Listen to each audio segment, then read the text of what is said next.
पुंडलिक वरदे हरी विठ्ठल श्री ज्ञानदेव तुकाराम पंढरीनाथ भगवान की जय राजाधि रामचंद्र भगवान की जय पवन सुत हनुमान की जय श्री संत एकनाथ महाराज की जय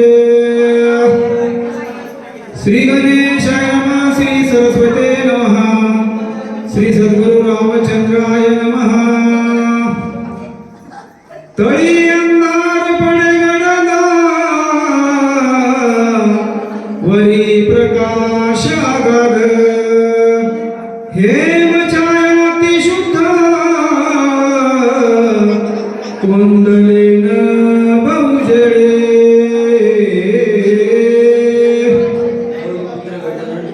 कौशल्यपुत्र रघुनंदन अंजनी पुत्र हनुमंतराया यांच्या चरणी साष्टांग दंडवत आणि या व्यासपीठाचे आदरणीय वाचक सूचक आणि बाहेरगावून आलेले वाचक सूचक मंडळी सर्वांना साष्टांग दंडवत जमलेल्या स्मृती मंडळींना सुद्धा साष्टांग दंडवत अशी गोड कथा चाललेली आहे महाराज. आता ज्या वेळेस अंजनीच्या तपासाठी महारुद्र आले पोटीमध्ये महाराज. पुत्र जन्मावा ऐसा गुंडा ज्याचा त्रिभुवनी लागे झेंडा. खरखर त्या अंजनी मातेच्या तपामुळे हनुमंतरायासारखा मुलगा जन्माला आला आणि भगवंताच्या कार्यामध्ये पूर्ण आयुष्य घालवलं.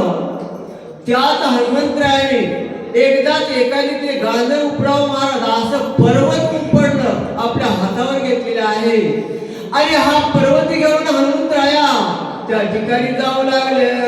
तळी अंधार प्रकाश माथा नभी सवेग उडत जाता अयोध्येचा प्रदेश पावता भरते तत्वता देखिला.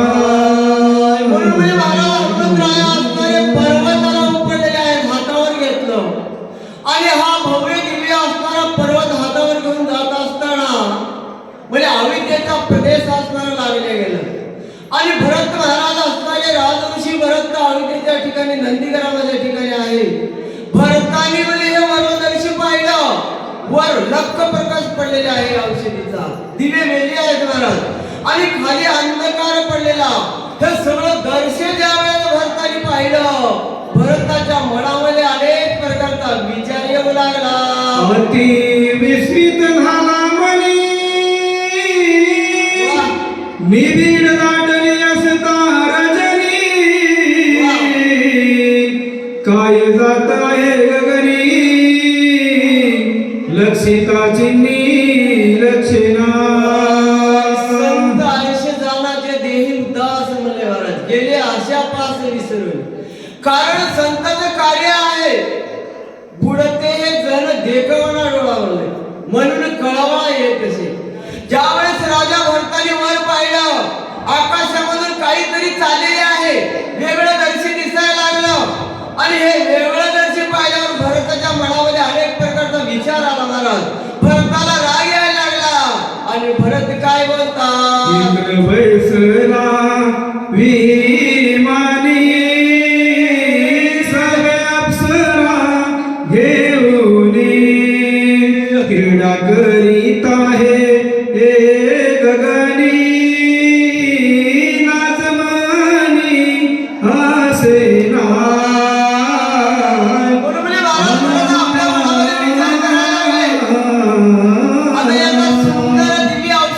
सुगंध यायला लागला सुगंध दरवळायला लागला आणि हे दृश्य पाहिल्यावर भरत आपल्या मनामध्ये विचार करायला लागले अनुमान प्रमाण लावायला लागले. भरत माणसाला दोन मन असतात एक मन असं म्हणतं एक मन तसं म्हणतं म्हणून राजा भरत मनामध्ये विचार करायला लागले हे म्हणजे राजा इंद्र 33 कोटी देवाचा राजा असणारा आणि ह्या राज्य वैभवामध्ये उन्मत्त झालेला असावा आणि इंद्राने बरोबर मध्ये विमान घेतलं विमानामध्ये अप्सरा घेतलेल्या असाव्यात महाराज सगळे वारांगणा घेऊन येवले आणि म्हणजे ह्या अप्सराला बरोबर घेतलं आणि म्हणजे आकाशामध्ये भ्रमण करत असल असं राजा भरताला वाटू लागलं. त्राणे वाक सुटला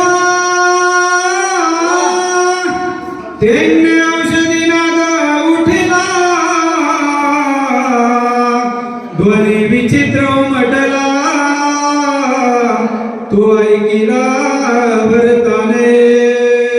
म्हणजे महाराज त्या ठिकाणी जे काही हनुमंतराया पर्वत घेऊन आकाश मार्गाने जायला लागले आणि भरारा हनुमंतरायाची भरारी जायला लागले आणि त्यामुळे एक धोणी त्या ठिकाणी निर्माण झाली आणि ती धोणी असताना भरताच्या कानावर पडलेली आहे. भरताने ऐकलं आणि त्या औषधीचा सुगंध दरवळायला लागला. आता हे सुगंध दरवळलेले पाहिलेले आहे महाराज आणि ती धोणी ऐकली. राजा भरत असणारे आपल्या मनामध्ये अनेक प्रकारचा विचार करू लागले. म्हणे केवळ हा उधता दिलावनी अद्भुत अप्सरस विमानात सैरा विचारत कासी. बरोबर आहे महाराज. राजा भरत मनामध्ये विचार करायला लागले. आता राजा इंद्र असणारा 33 कोटी देवाचा राजा आहे म्हणून म्हणजे या ठिकाणी अतिशय उन्मत्त झाला. आपल्या विमानामध्ये बसलेल्या आहे. अप्सरा बरोबर घेतल्या आणि मनाला वाटत तसं म्हणजे तो वागायला लागला. पण म्हणजे मी अविद्येचा राजा आहे बरं काय आणि या अविद्येच्या राजधानीमध्ये असा गैरव्यवहार झालेला मी सहन करणार नाही असं राजा भरत असणारे आपल्या मनामध्ये विचार करू लागले. सोयी घेऊनी वारांगणा विमान हिंडवी गगना उलगोनी साधू सज्जना करी अटन उन्मता. म्हणजे महाराज भरतजी आपल्या मनामध्ये विचार करतात म्हणजे हा प्रदेश म्हणजे साधू संतांचा आहे आणि ह्या साधू संतांच्या प्रदेशावरून कसं वागावं. 33 कोटी देवाचा राजा जरी असला तरी म्हणजे वागण्याची मर्यादा आहे महाराज. किती जरी व्यक्ती श्रीमंत असला तरी काही आपली संस्कृती आहे आणि आपल्या संस्कृतीला सोडून वागणं नाही पाहिजे आणि जर वागलं तर त्या जाग्याला दंड करणं हे म्हणजे सात्विक लोकांचं कार्य आहे. म्हणून भरत बोलायला लागले राजा इंद्र जरी असत तरी म्हणजे या ठिकाणी उन्मत्त झालेले आहे आणि म्हणजे बरोबर अप्सरा घेतलं आणि रात्री बेरात्री वाद्य वाजवत या ठिकाणी म्हणजे खेळ क्रीडा करायला लागला. तरी म्हणजे राजा इंद्राला सुद्धा आपण दंड करू असं भरत बोलू लागले. जो स्त्री सभे निरत झाला मध्य प्राशिनी मातला जो धन लोभे भुलला त्याचा गेला विवेक. या ठिकाणी सांगायला लागले भरतजी विचार करून बोलायला लागलेले आहे. जो म्हणजे स्त्री सभे रक्त झाला महाराज आणि जे धनाच्या लोभामध्ये लुप्त झालेले आहेत आणि काही लोक मद्यपान करतात महाराज आणि मद्यपान करणारा व्यक्ती ह्या तिन्ही लोकांकडे विवेक राहत नाही महाराज आणि ज्याच्याकडे विवेक गेला त्याच्याकडे सगळं शहाणपण हरपलं जातं आणि त्या न्यायाप्रमाणे राजा इंद्राची अवस्था झाली असावी असं भरताला वाटू लागलं. वेशागमनी जे रथ ते सर्वदा ते उन्मत नाटवे स्वार्थ परमार्थ स्वेच्छा विचारत घर जैसा. कामात तुला नाही लाज भय शंका म्हणून म्हणून या ठिकाणी नाथ महाराजांनी वर्णन केलं जे काही वेश्यागमनी रथ झालेले आहे वेशेमध्ये लंपट झालेले लोक आहेत महाराज त्यांना म्हणजे मनामध्ये काही कोणतीच भीती वाटत नाही. आपलं संहित सुद्धा म्हणजे ते लोक जाणत नाहीत बरं काय. अशी अवस्था म्हणजे या लोकांची झाली असं बोलू लागले. मर्यादा दिवसा देखता जनपदा वेशद्वारी विचरे सदा नसरे कदा मघरा. या ठिकाणी अशा प्रकारची परिस्थिती जे काही कामातून लोक आहेत याचं नाथराजांनी वर्णन करून सांगितलं ते म्हणजे जसं गाढवाप्रमाणे त्यांची वृत्ती असते बरं काय. आता एवढं उघड या ठिकाणी सांगितलेले आहे. आता आपण म्हणजे त्यांच्या वेळेस फारसं बोलू नये बरं काय पण म्हणजे गाढवात त्यांच्यात काहीच फरक राहत नाही. आता सवे विचरे खरं जैसा म्हणाले महाराज. गाढवात कुठल्याच प्रकारची मर्यादा राहत नाही महाराज. गाढवाचा परपंच म्हणजे तो उघड्यावर असतो बरं काय आणि वेशेमध्ये रत झालेला व्यक्ती म्हणजे याला सुद्धा काहीच कळत नाही. तो सुद्धा त्याच न्यायाप्रमाणे वागतो. स्वतःचे लेकरं आणि हजारो लोकांमध्ये लग्न करून आलेली पत्नी हे सगळं विसरतं महाराज. लोक पाहत असताना सुद्धा त्या वेशेच्या घराकडे जातो. म्हणजे त्या गाढवाप्रमाणे त्याची भरती असते असं या ठिकाणी बोलू लागले.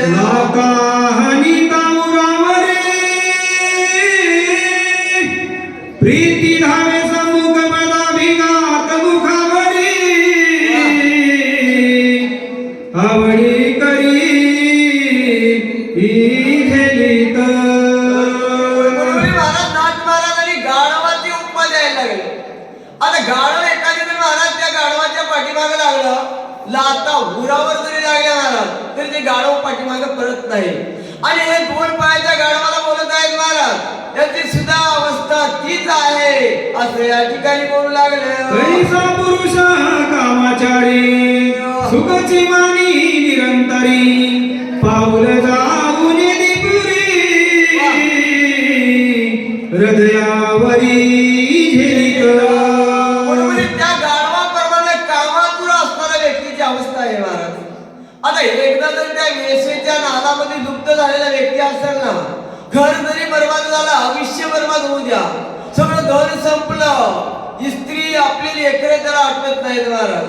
अहोरात्र त्या वेशेच्या दारापणी तिष्ठत राहतो. बरं काय हे सगळं काही विसरलं जातो, कारण त्या गाढवाप्रमाणे अवस्था होते असं बोलू लागले. मने जन्मांतरीची फळली भाग्य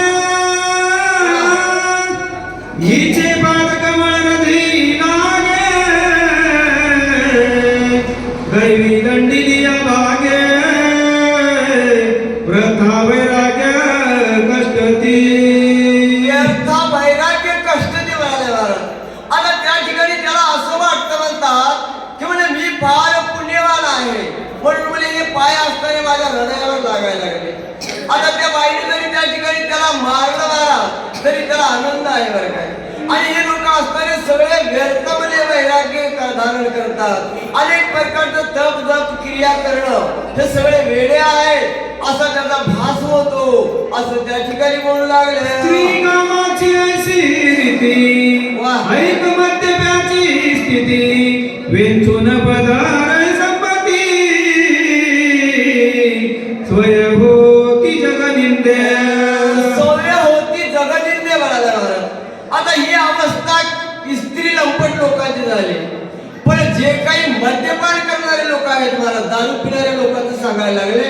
आता स्वतःचा खिशातला पैसा त्या ठिकाणी उडवतात आणि सगळ्या जगाला निंदनीय ठरतात. बरं काय सगळं जग असताना त्यांना हसतं महाराज, नाही नाही ते शब्द ठेवते, कारण आपले पैसे खर्चून आपण मध्ये त्या ठिकाणी हे वाईट कार्य करणं हे मद्यपान करणाऱ्या लोकांचं कार्य आहे असं नाथ महाराज बोलू लागले.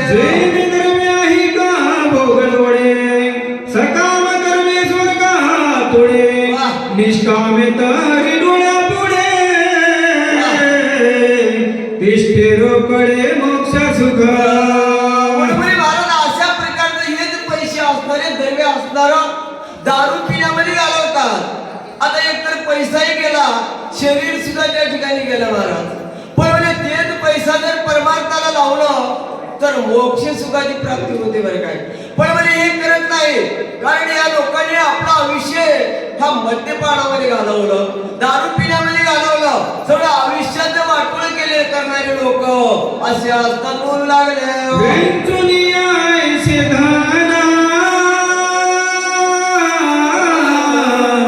करिता ती मद्यपान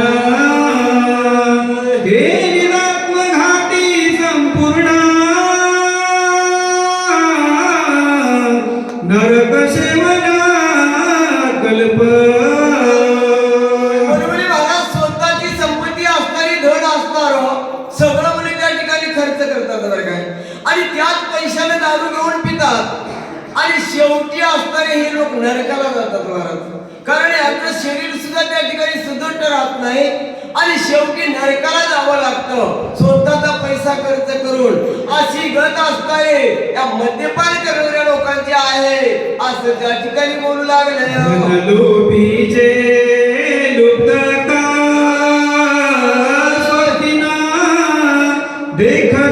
सुख जन्मदारभ्य भोगी तिनरका निवार. म्हणून महाराज अशा प्रकारची अवस्था आहे जे काही म्हणजे कामातून लोकांचं सांगितलं आणि मद्यपान करणाऱ्या लोकांचं सांगितलं महाराज. आणि जे काही धनलोभी लोक आहेत आता त्या लोकांचं सांगायला लागलं. एक एक रुपया जमवतात महाराज, पोटाला खात नाही, लेकराला खाऊ देत नाही, घरी पत्नीला खाऊ देत नाही, एक एक रुपया जमवतात आणि शेवटी काय करतात? मरणात घाटे घेता दुकान मिळे सर्वथा तथापि सायास करिता सचिता उपजेना. बरोबर महाराज आता या ठिकाणी कवीकडनं सांगायला लागले मरणांत झटी घेता म्हणाले महाराज. किती जरी त्या ठिकाणी कष्ट झाले तरी महाराज पोटाला एका रुपयाचं खर्चून खात नाही, घरी कोणाला खाऊ देत नाही आणि म्हणजे सगळं धन जमवतात, एकत्र कुठेतरी पुरून ठेवतात महाराज आणि शेवटी नरकाला जातात, कोणाला खाऊ घालत नाही. अशी या धनलुब्ध लोकांची अवस्था आहे असं नाथ महाराज म्हणू लागले. ऐसे ऐशा कष्ट मिळे ते मानवी उपाय वळे निज शरीर कष्ट विले जेणे फळ निज मोक्ष. महाराज ज्या धनानं म्हणजे असे दिव्य असणारे कार्यक्रम होतात, संतांची संगती घडते महाराज, तीर्थयात्रा करता येतं आणि म्हणजे अन्नदान सुद्धा करता येतं. हे म्हणजे सगळं असणारं कार्य करत नाही, पण ते सगळं द्रव्य एकत्रित करून शेवटी नरकाला जावं लागतं महाराज. अशी म्हणजे अवस्था या लोकांची आहे असं नाथ महाराज बोलू लागले. जेणे भोगीचे भोगा जेणे भोगीचे स्वर्ग भोग जेणे साधे महायोगा जीव शिव विभाग जेतला आहे. म्हणून महाराज या ठिकाणी सांगितलं याच देही याच डोळा पाही स्वर्गाचा सोहळा म्हणले महाराज. आता या जन्मामध्ये स्वर्गाचं सुख आहे महाराज. आता हे धनमुक्त लोक असणारे किती जरी धन जमवले या आयुष्यामध्ये या जन्मामध्ये पोटाला खात नाही, चांगला कपडा लेवत नाही, कोणाला म्हणजे अन्नदान करत नाही, कुठे तीर्थयात्रेला जात नाही, म्हणून म्हणजे आता इथं तर सोहळा भेटत नाही महाराज, पण याला स्वर्गाचं सुख सुद्धा प्राप्त होत नाही. अशी अवस्था ह्या धनलुब्ध लोकांची आहे असं या ठिकाणी बोलू लागले. देवळी प्राप्तीचे नाते कष्ट ती घनार जनाते इतरासी गुण पुसते ते दुःखी समजते संगतीची. म्हणजे दुःखी समस्त संगतीची म्हणाले महाराज. आता एवढे धनात प्राप्तीचे नाते असणारे एवढं सगळं काही करता येत असताना हे लोक म्हणजे शेवटी तिन्ही बी नरकाला जातात महाराज. धन आहे त्यांनी नरकालाच गेला, ज्यांनी धन संपवलं त्याला सुद्धा नरक यातना भोगावं लागल्या, कारण एकमेकाच्या संगतीचं मला हे दुःख आहे असं या ठिकाणी बोलू लागले. देवधर्म मनती काही पर्व काळ ठाऊका नाही, श्रद्धाची संभावना नाही, निराश पाही सदा पितर. महाराज जे काही धनलुब्ध लोक आहेत आता यांचं फार अतिशय सांगितलं महाराज. आता सण वाद त्यांच्या घरी होत नाही महाराज. आता पितर सुद्धा त्या ठिकाणी करत नाही, कोणाला म्हणजे एक एवढं सुद्धा त्या ठिकाणी दान धर्म करत नाही. असे असणारे हे धनलोभी लोक आहेत, त्यांचं कार्य आहे असं बोलू लागलं. जे धनाचा वेच होय ते प्राणाची जाऊ पाहे सणावाराची नेने सोय अतिथी येथे काय करील. महाराज अतिथी तेथे काही करील म्हणाले. आता जे लोक एवढे धनलोभी आहेत तर त्या आपल्या घरी सण सुद्धा करत नाहीत महाराज.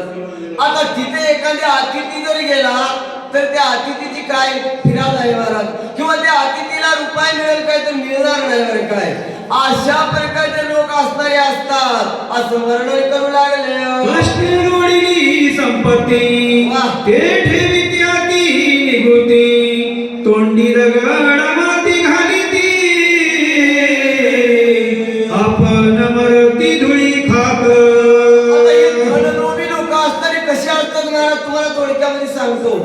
आता एक बाप लोक रस्त्याने चाललेले होते आणि बाप हिरीमध्ये त्या पाय निसटून पडला महाराज. मुलगा वर होता, वाटेल लोक येऊ लागले. त्यांनी सांगितलं बाबा काही माणसे आले. त्यांनी मला सांगितलं बाबा विचार म्हणजे किती घेतात. त्या मुलांनी त्यांना विचारलं, ते लोक 2000 मागितले महाराज. बापाला सांगितलं बाबा 2000 मागाले. बाप मला नको नको 1000 देतो म्हणून ते निघून गेले. आणि म्हणजे दुसरे लोक येऊ लागले. बापाने सांगितलं, मुलांनी सांगितलं बाबा अजून कोणी आले त्यांना विचार म्हणला. त्या लोकांनी 1000 मागितलं. बापाला सांगितलं 1000 मागायलाय, नको मला 500 रुपये देऊ. आता ते बी निघून गेले. आणि त्या ठिकाणी मुलगा म्हणायला लागला बाबा हे बी निघून गेले. बापाने सांगितलं थोडं थांब, पोलीस येतात, रुपये लागला मला बाहेर काढतात. एवढे म्हणजे धनलोभी लोक असतात महाराज. या लोकांचं आता मेल्यावर काय होईल असं नाथ महाराज सांगू लागले. ऐसी एक एकाची जाती अर्धपाता स्वयनेती तिनी एकत्र जेथे मिळती ते दुःख किती सांगावे. ते दुःख किती सांगावे म्हणाले महाराज. आता एकाचं असं कार्य आहे. आता मद्यपान करणारा, स्त्री लंपट असणारा आणि म्हणजे धनलोभी हे तिन्ही जरी एका घरी असले महाराज, एकाकडे तर 3 गुण राहू शकत नाही. पण म्हणजे एकाच घरी जरी 3 लोक जर असले तर त्या ठिकाणी किती दुःख असतं महाराज, किती दुःख होईल. ह्या दुःखाचं वर्णन करता येणार नाही असं नाथ महाराज बोलू लागले. ऐसा स्त्रीमध्ये मातला विमानी विचारता एकला सज्जनांचा उल्लंघ केला उन्मत छायेला पडी तसे. बोलबोली महाराज अशा प्रकारचं भरताला वाटायला लागलं. राजा इंद्र असणारा 33 कोटी देवाचा राजा आहे. म्हणून त्या ठिकाणी काय झालं, वेशेला आपल्या बरोबर घेतलं, मद्यपान केला असावा आणि म्हणजे या ठिकाणी तो उन्मत्त झालेला आहे. आणि हे सगळ्या अवस्था त्या ठिकाणी प्रारंभ झाल्यामुळं राजा इंद्र असणारा आपली मर्यादेचं उल्लंघन केलं महाराज. आणि म्हणजे त्या ठिकाणी सैरा इंडायला लागला असं त्या ठिकाणी वाटू लागलं. आम्ही सूर्यवंशी राजा नियामका आम्हा स्वधर्म हाची देख उद्धतासी लावले शिका विचारानी कसेला. म्हणजे राजा एका ठिकाणी राजा भरत बोलायला लागले. आम्ही म्हणजे अविद्येचे राजपूत आहोत. आमच्या वंशाने आतापर्यंत काय काय केलं.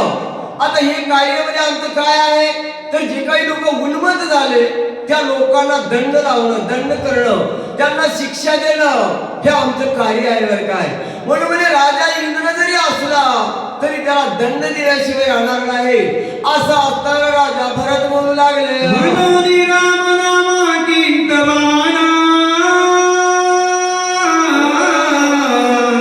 भगदगीता ती दारुण चापी सजिला पना दुष्ट दळना करावया. आता एवढा विचार राजा भरताने आपल्या मनामध्ये केला आणि एक दिव्य असणारं बाण काढलं महाराज. आपल्या धनुष्याला लावलं आणि दुष्टाचं निर्दलन करावं. कारण जे लोक अधर्माने वागायला लागले त्या लोकांना धर्माला लावणं, धर्माच्या मार्गावर आणणं हे म्हणजे आमचं कार्य आहे.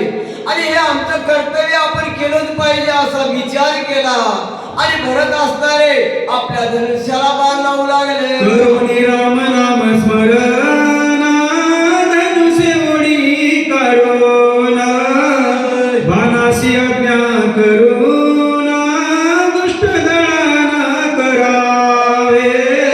बरोबर आहे महाराज. भरत असणारे मनामध्ये अतिशय रागारुद्र झालेले आहे आणि आपल्या भात्यामधला बाण काढला बाणाला आज्ञा करू लागले महाराज. लोखंडाचा बाण होता, पण म्हणजे भरताकडे एवढं सामर्थ्य होतं. सामर्थ्य कशाचं होतं महाराज? तर राम नावाचं सामर्थ्य होतं. भरताने आपल्या बाणाला सांगितलं, राजा इंद्र जरी असला तरी त्यांनी म्हणजे मर्यादेचं उल्लंघन केलं, तो अधर्माने वागायला लागला, म्हणून म्हणजे त्याला दंड करायचा आहे.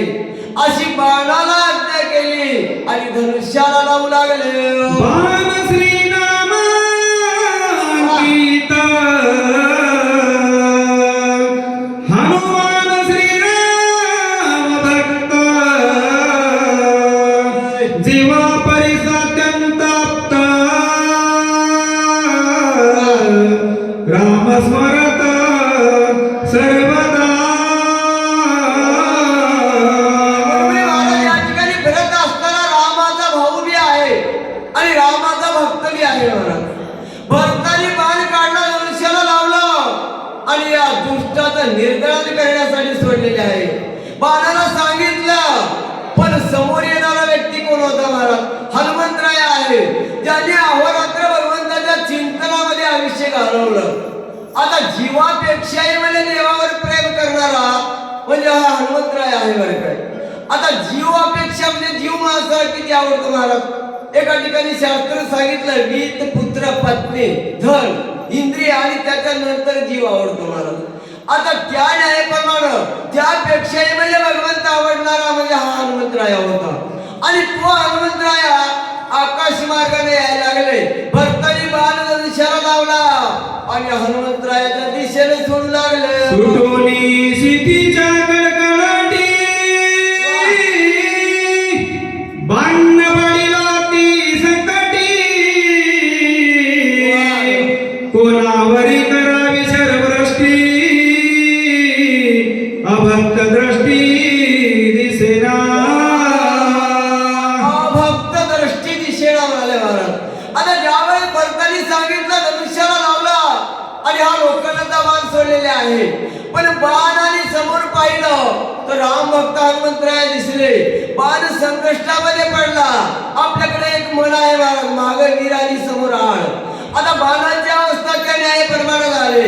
भरताने सांगितलं, वाईटात दुष्टाचं निर्दलन करा, पण म्हणजे समोरचा व्यक्ती तर दुष्ट नाही बरं का, हा सुद्धा रामभक्त आहे. म्हणून तो बाण असणारा आपल्या मनामध्ये विचार करू लागला.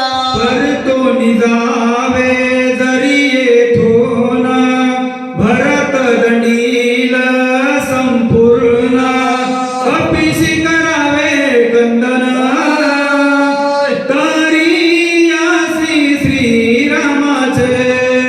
म्हणजे महाराज बाण असणारा लोखंडाचा बाण मनामध्ये विचार करायला लागला. आता सेवके करावे सांगितलेले का म्हणलंय महाराज. आता मुलाने पित्याच्या आज्ञेचं पालन करावं, पत्नीनं पतीच्या आज्ञेचं पालन करावं, म्हणून बाण म्हणायला लागला, आपल्या मालकाच्या आज्ञेचं पालन करणं हे आपलं कर्तव्य आहे. पण कर्तव्य म्हणून जर हनुमंतरायाला दंड करावा तर हनुमंतराया राम भक्त आहे. आता राम भक्ताला जर दंडित केलं तर म्हणजे आपल्याकडून या ठिकाणी संतांची अवहेलना होईल असा विचार बाण आपल्या मनामध्ये करू लागला. भरत श्रीरामाचा निज भक्त कपीस प्रेम राम स्मरत नादान चाले पुरुषार्थ बनविस्मित विचारे. म्हणजे महाराज बाण असताना चिंताक्रांत झाला, बाण विचार करायला लागला. आता हनुमंतरायाला न मारता पाठीमागे जावं तर आपला मालक असताना आपल्याला दंड करेल बरं काय. आणि म्हणजे हनुमंतरायावर प्राण करावा तर म्हणजे हनुमंतराय म्हणजे रामभक्त आहे. अहोरात्र रामाचं चिंतन करणारा हनुमंतराय आहे असा विचार मध्ये बाण मनामध्ये करू लागला. भरताची आज्ञासी जे दंडावे अति दुष्टासी दुष्ट म्हणून कपीसी राम स्मरणेसी डुल्लत. म्हणजे महाराज राम स्मरणेशी डुल्लत म्हणाले. भरताची आज्ञा अशी आहे, भरताने सांगितलं दुष्टाचं निर्दलन करा, दुष्टाचा संहार करा. पण म्हणजे आता हनुमंतरायाला दुष्ट म्हणता येईल काय? कारण अहोरात्र राम नामाच्या स्मरणामध्ये ठिकाणी मग्न असणारे हनुमंतराय आहे, म्हणून हनुमंतरायाला दुष्ट म्हणता येणार नाही असा विचार बाण त्या ठिकाणी करू लागला. स्वामीच्या आज्ञेचे उल्लंघन न घडे, साधू अवज्ञा सिरी न चढे, ऐसे विचारून निवाडे कोडे चरणांकडे चालिला. आता महाराज लोखंडाचा बाण विचार करायला लागला. आता हनुमंतरायावर प्राण करणं हे म्हणजे योग्य नाही, परंतु तर म्हणजे आपल्या मालकाकडे जावं, मालकाने सांगितलेल्या आज्ञेचं उल्लंघन केल्यासारखं होईल, म्हणून बाण आपल्या मनामध्ये विचार केला, हनुमंतरायाच्या पायाकडे जाऊ लागला. या सज्जनाचे पाया पजय कधीच न होय, स्वामी कार्य सिद्धीस जाय विजयी होय त्रिलोकी. बरोबर महाराज संतांची संगती मनोमार्ग गती 11वा श्रीपती येणे पंथ म्हणले महाराज. संत चरण रज लागताची सहज वासनेचे बीज जळून जाय म्हणले, म्हणून बाणाने आपल्या मनामध्ये विचार केला. आमच्या मनामध्ये कधी विचार येईल महाराज, तर मी कधीच येणार नाही काय, पण बाणाच्या मनामध्ये विचार आला, संतांचं जर दर्शन झालं तर म्हणजे सगळं काही आपलं विघ्न नाहीच होईल असा विचार केला आणि हनुमंतरायाच्या चरणाकडे जाऊ लागले. ऐसा निश्चय करुनी पूर्ण पायी विटी घाली बाण, स्वय विस्मित कपिनंदन बाण कोणा कोणाच्या. का महाराज अशा प्रकारचा मनामध्ये निश्चय केला आणि बाण असताना हनुमंतरायाच्या पायाला मिठी मारलेली आहे आणि हनुमंतरायाला खाली ओढायला लागला.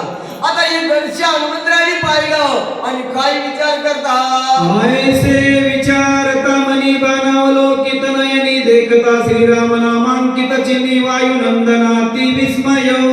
महाराज ज्यावेळेस बाणाने पायाला धरलं, खाली ओढायला लागलं, हनुमंतराया खाली पाहिलेले आहे, बाणाकडे पाहिलं तर राम नामांकित हा बाण दिसायला लागला. आणि म्हणजे ज्यावेळेस हे दृश्य रूपी असणारा बाण पाहिलं, हनुमंतराया सुद्धा मनामध्ये आश्चर्यचकित होऊ लागले. श्रीरामाचा बाण होया अतिक्रमयाचा करुणाय, साष्टांगे नमन करिता होय राम स्नेह भावार्थ. म्हणून महाराज हनुमंतरायाने ज्यावेळेस बाणाकडे पाहिलं, हा बाण लोखंडाचा होता महाराज, पण म्हणजे आता राम नामांकित बाण आहे. आता हा बाण म्हणजे भगवान प्रभू रामचंद्राचा आहे बरं काय, आणि आता रामाच्या बाणाची अवहेलना करणं हे सुद्धा एका संतांच्या शब्दाचं उल्लंघन केल्यासारखं होईल, म्हणून हनुमंतरायाने बाणाला नमस्कार घातला आणि आपला अंग असताना त्या बाणावर टाकू लागले. कपिकाक्षी बाणाचे वचन तव तो बोले ना संपूर्ण, पाहू आदरिले त्याचे चिन्ह तव तळी बाण ओढीत. हनुमंतरायाने एवढा विचार केला, आपला अंग असताना भार त्या बाणावर झोपून दिला. आता बाण काय करतो हे पाहू लागले, तर तो बाण असताना खाली जमिनीकडे ओढू लागला. उदया येईल दिवाकर मनोनी सौमित्रासी रघुवीर, घेऊन याला मन समोर बाण सत्वर तेथे ओढी. आता महाराज हनुमंतरायाला वाटलं भगवान प्रभू रामचंद्र फार वेळ झाला, दिवस निघेल म्हणून लक्ष्मण रायाला घेऊन आले असावे आणि म्हणजे माझ्याकडे बाण पाठवला असं हनुमंताला वाटू लागलं. ही उठवणी सौमित्र वधूनी आदस शिर करुणी, विभीषण राजगर स्वय सत्वर येत्याला. विन पुत्र माझे जीवित्व वर्ता कोण अर्था जात असे. ऐसा झाला ती दुःखी सवेची बाणा, त्या अवलोकी तव तो ओढिया धोमुखी एकाएकी सत्वर. पहा बरं का महाराज, आता एका व्यक्तीने एवढा टाइम झाला, एवढा आम्ही लवकर करायला लागलो, तरी ती याच्यामध्ये सुद्धा गडबड आहे. कारण आता जास्त काही बोलू नये. आता एवढं स्पीडनं आम्ही चालायला लागलो, तरी ती याच्यामध्ये जर वाचून टाका म्हणत असाल तर म्हणजे वाचून टाका, आम्हाला काही नाही तसं. एका व्यक्तीने किती टाइम खाल्ला पहिलं, आम्ही आता काही टाइम खाल्ला काय जास्त वेळा, एकदा 4-4 वेळा वाचायला आले. वाचून टाका. कार्य न साधेच माझे ना, वेग्य करीन देहा पतला, मनोनी कृपाळू रघुनंदना, सत्वर बाण पाठविला.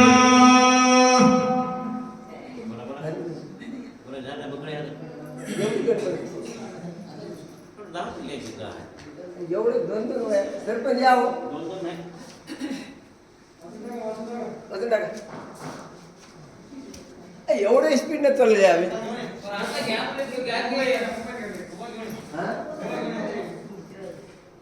किती शॉर्टकट मध्ये थोडं याच्यापेक्षा